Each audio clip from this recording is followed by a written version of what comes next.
Hai, minasan, konnichiwa. Di video kali ini kita akan lanjut mengerjakan soal matematika untuk tahun 2012 sesi pertama. Untuk matematika course 1 kita masuk ke nomor 3. Jadi kita memiliki soal mengenai bilangan integral. Saya beri waktu kalian untuk kerjakan video soal ini. Kalian pause videonya dan kita akan cocokkan jawabannya bersama. Baik, kita mulai. Jadi kita memiliki soal seperti berikut. Kita memiliki persamaan garis parabola, di mana persamaannya adalah y sama dengan x kuadrat. Dan kita dikasih tahu kalau m di bawah sini adalah bilangan real, 1, 2, 3, 4, 5, dan seterusnya ya. M itu ada di dalam sini, ada di dalam koordinat bagian y. Oke. Nah, di dalam dalam parabola y sama dengan x kuadrat ini, kita memiliki dua titik, yaitu titik A dan titik B, di mana masing-masing di dalam koordinat x-nya ada A kecil dan B kecil. A kecil dan B kecil ini besarnya itu dijepit 0. Jadi A itu lebih kecil daripada 0, artinya negatif, dan B itu lebih besar daripada 0, artinya positif. Dan titik 0,0, originnya, titik 0,0 itu namanya titik O. Seperti ini. Oke. Jadi kalau kita bisa membayangkan, kita gambar secara kasarnya, kita punya garis parabola seperti ini. Kemudian kita pasang titik, tidak tahu di mana, pasang titik A di sini, pasang titik B di sini.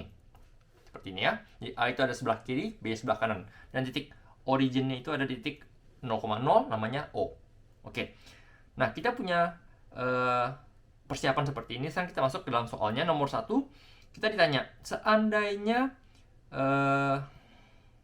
kita harus mengekspresikan koordinat x ini, di mana koordinat x untuk A besar adalah A kecil, koordinat x untuk B besar adalah B kecil.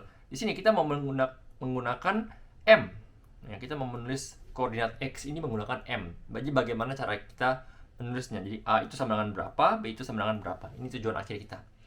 Nah, bagaimana cara berpikirnya? Kita memiliki hubungan antara x dan y. Kita tahu antara di sini x dan y, x dan y. Jadi kita mau menghubungkan antara x dengan y. Kita mau mengambil m yang ada di y itu untuk masuk ke dalam x. Bagaimana caranya? Kita menggunakan parabola ini. Jadi karena dia ada di titik dia ada di garis parabola, maka kita bisa menggunakan hubungannya. Y sama dengan x kuadrat. Seandainya saya berpikir dengan titik A. Jadi kalau A itu, y-nya itu adalah m A plus 1 ya, dan X itu adalah A, jadi A kuadrat. Kita bisa membuat persamaan kuadrat seperti ini, tinggal kita pindahkan ke sebelah kanan, 0 sama dengan A kuadrat dikurang MA dikurang 1. Nah, kalau sudah seperti ini, kita mau mencari A itu apa ya. A itu apa sih? Kita bisa menggunakan rumus yang sudah kita pernah pelajari di SMA, yaitu rumus ABC. Kita pasang A12 adalah, saya pasang warna merah ya, minus B plus minus akar dari B kuadrat minus 4AC bagi 2A. Saya pakai warna merah ini karena ini bukan bukan angka yang kita hitung, tapi hanya rumus yang kita hafalkan saja. Jadi hanya buat memo saja ya. Jadi B itu ada di tengah, A itu di sebelah kiri, C itu sebelah kanan. Kalau kita tulis pakai warna biru ya, jadi B itu adalah minus M, jadi minus M itu adalah plus M. Kemudian kita punya plus minus akar dari B kuadrat adalah M kuadrat minus 4 kali 1 kali C-nya minus 1 bagi 2A ya. Kalau kita tulis M plus minus M kuadrat minus 4 per 2A. Oke. Nah, ini jawaban untuk untuk A dan B sebenarnya. Nah, sekarang sebelum kita menuliskan jawabannya, mungkin kamu udah tahu, sensei, jawaban A dan B itu kan jawabannya 2. Oh, sorry. Ini jawaban 2 ya, 2 kali 1 sama dengan 2. Jadi jawabannya kan 2 sensei. Jadi bagaimana cara berpikirnya? Pertama, kita punya dua titik A dan titik B ya. Titik A itu ada nilainya negatif, titik B itu ada nilainya positif. Karena kita tahu yang namanya rumus ABC itu memberikan plus minus kita memberikan dua nilai A dan B, itu bisa kita berpikir apakah dia ada di kiri, apakah dia ada di kanan ya. Sedangkan kita sudah tahu titik A itu negatif, titik B itu positif. Maka dari itu kita bisa menjelaskan kenapa di soalnya ini polanya itu dia hanya memberikan minus di A, tetapi dia memberikan positif di B. Karena dia tahu di sebelah kanan itu positif, sebelah kiri itu negatif, ya. Jadi apapun jawabannya, karena dia simetris, kita bisa tulis jawaban akhirnya adalah 2. Yes. M minus akar D per 2, M plus akar D per 2, ya. Nah, sekarang kita lihat D itu apa sih? D itu kita pernah belajar namanya diskriminan, ya. Diskriminan itu adalah satu cara untuk menentukan apakah persamaan ini memiliki jawaban 2, 1, apa 0. Ya, kalau kamu pernah belajar, kamu punya dua garis, apakah dua garis ini akan bersentuhan atau dia bertabrakan atau dia tidak singgung sama sekali, seperti itu, ya. Jadi seandainya dia misalnya dia pas bersinggungan, maka dia punya D-nya sama 0, dia tidak bersentuhan maka D-nya negatif, atau D-nya positif ketika dia memiliki dua jawaban, ya. Nah, D itu kita pernah belajar ditulis sebagai bagian yang ada di sebelah kanan ini, minus B kuadrat minus 4AC. Jadi kita punya bagian B di sini, itu adalah bagian jawaban kita di C. Jadi jawaban untuk C ini adalah M kuadrat plus 4. Oke, jadi kita tulis jawabannya 1, 2, 2, 4. Oke, lanjut. Sekarang kita masuk ke nomor 2. Seandainya kita ditanya, kita punya garis A, B, ya, kita punya titik A, kita punya titik B, kita gabung, kita buat garis, jadinya jadi garis A, B, dan titik tengahnya ini, ya, titik tengahnya ini bersentuhan, yang berpotongan dengan sumbu Y, itu dikasih nama C, ya. Kita tahu karena dia bersentuhan dengan sumbu Y, maka dia punya koordinat X-nya itu sama dengan 0. Jadi kita tahu koordinat X-nya 0, tapi kita tanya berapa nilai C-nya itu. Ya, berapa nilai C-nya itu. Nah, kita bisa mencari tahu nilai C dengan caranya seperti apa. Kita tinggal pasang dua titik A dan B ini. Ketika dia ketinggian yang berbeda, anggaplah saya gambar samping, ya. Anggaplah gambarnya seperti ini. Kita punya, anggaplah A itu di bawah, B itu di atas, seperti ini, ya. Maka garis singgungnya ada seperti ini dan titik C-nya ada di tengah. Oke, jadi kita bisa membayangkan bagaimana cara mendapatkan adalah kita tambah dua koordinat Y-nya itu, yang di A dan yang di B, kemudian kita bagi 2. Itu saja. Jadi Y yang ada di A tambah Y yang ada di B bagi 2. Itu sama dengan koordinat Y-nya di C. Sekarang kita kembali, koordinat Y di A itu adalah MA plus 1, yang di B adalah MB plus 1 per 2, sama dengan Y-nya untuk C, ya. Nah, sekarang bagaimana cara berpikir lanjutnya? Kita punya nilai A dan nilai B itu berantakan, beda-beda. Kita berpikir simpel, kita buat seperti yang di sebelah kiri sini grafiknya. Saya hapus yang kanannya. Dimana kita pasang nilai A dan nilai B itu sejajar untuk membuat semuanya lebih simpel. Yang namanya matematika, kita tidak harus terus menghafal rumus, tetapi kita harus membuat case study. Jadi seandainya kamu punya kondisi seperti ini, kamu harus berpikir, seandainya saya punya angka 1, maka nilainya 2, seperti itu, ya. Kamu masukin angka yang kamu suka sehingga kamu bisa membuat percobaan di dalam soal ini, ya. Yang namanya matematika kan trial and error. Oke. Jadi seandainya kita punya nilai A dan B itu sejajar, maka dari itu kita bisa bilang A itu sama dengan B ketinggiannya, ya. Tapi karena dia negatif, maka kita bisa bilang minus A itu sama dengan B, ya. Minus 2 sama dengan 2, minus 3 sama dengan 3. Jadi kita bisa bilang seperti ini. Nah, seandainya dia memenuhi kondisi seperti berikut, maka kita bisa tulis MA dan MB itu bisa kita tulis balik, ya. Minus MB tambah 1 tambah MB tambah 1 bagi 2, ya, sama dengan YC.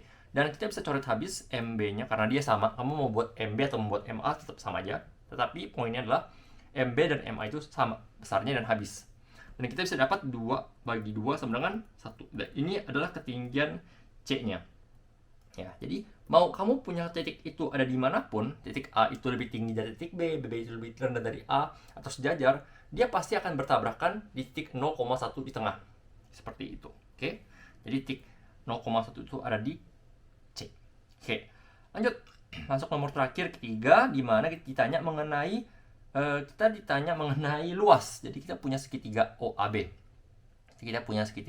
Saya pasang warna apa ya? Warna purple. ungu ya. Seperti ini ya, segitiga OAB seperti ini. Kita ditanya mengenai luasnya, luas segitiga OAB. Kita tidak usah berpikir terlalu pusing. Untuk mencari tahu luas yang namanya segitiga, kamu pernah belajar trigonometri macam-macam.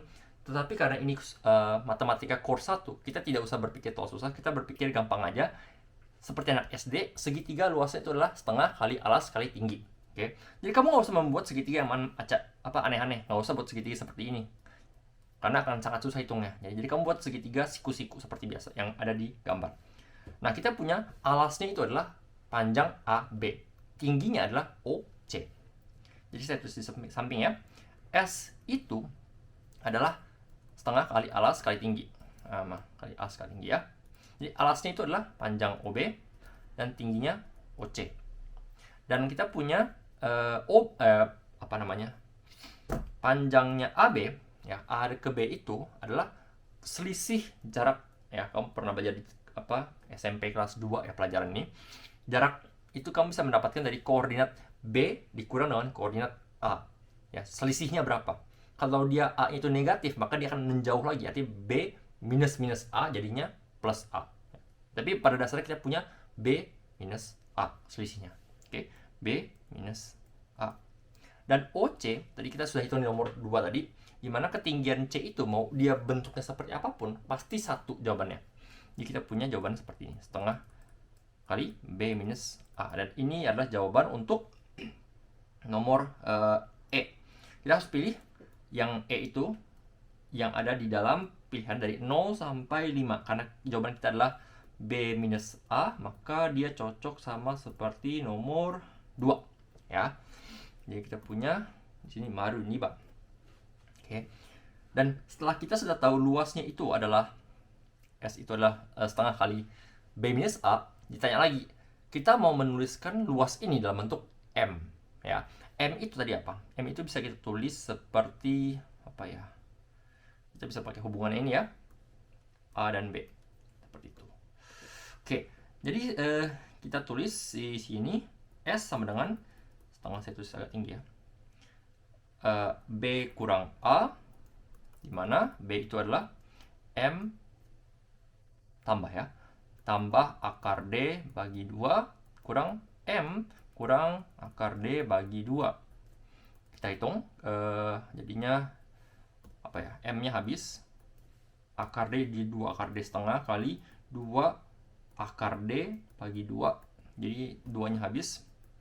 Kita dapat setengah kali akar D. Jadi akar D tadi itu kembali di sini ya, kita punya setengah kali akar dari M kuadrat plus 4. Ini jawaban kita, setengah akar M kuadrat plus 4 untuk F, G, dan H. Oke. Maka dari itu terakhir kita ditanya lagi mengenai berapa nilai S minimumnya ya. Jadi nilai S is minimalized. Nilai S ini paling kecil itu bisa diambil ketika M itu sama dengan berapa. Kita punya akar. Kita membuat S menjadi kecil, maka kita harus membuat nilai ini menjadi kecil. Artinya M kita harus buat jadi 0. Ketika M-nya 0, akar jadi akar 4. Jadi S-nya adalah setengah akar 0 tambah 4 sama dengan setengah akar 4 kali, ini setengah kali 2 sama dengan 1. Maka dari itu luasnya yang paling kecil adalah 1. Oke. Jadi ketika M-nya 0, S-nya 1. Kalau kamu punya M yang semakin besar, maka nilai segitiganya juga akan semakin besar ya. Kamu bisa bayangkan dari bentuk segitiga dari grafik ini, semakin besar M-nya, maka dia punya titiknya akan ada semakin di atas dan dia akan membuat luasnya semakin besar. Baik, itu saja untuk video kali ini. Pelajaran ini juga tidak terlalu susah, cuman kalau kamu berpikir terlalu susah, kamu akan mengalami kesulitan untuk mengerjakan soal. Jadi kamu tidak usah terlalu panik, berpikir gampang dan juga buat percobaan macam-macam dengan angka. Seandainya kamu stuck dalam mengerjakan soal IJU, kamu terkadang tidak butuh rumus pelajaran SMA, kamu punya rumus SD, punya rumus SMP, dan itu cukup untuk membuat kalian mengerjakan soal seperti ini. Oke, jadi terus semangat belajar, jangan menyerah. Benkyou gambatte kudasai. Sayonara.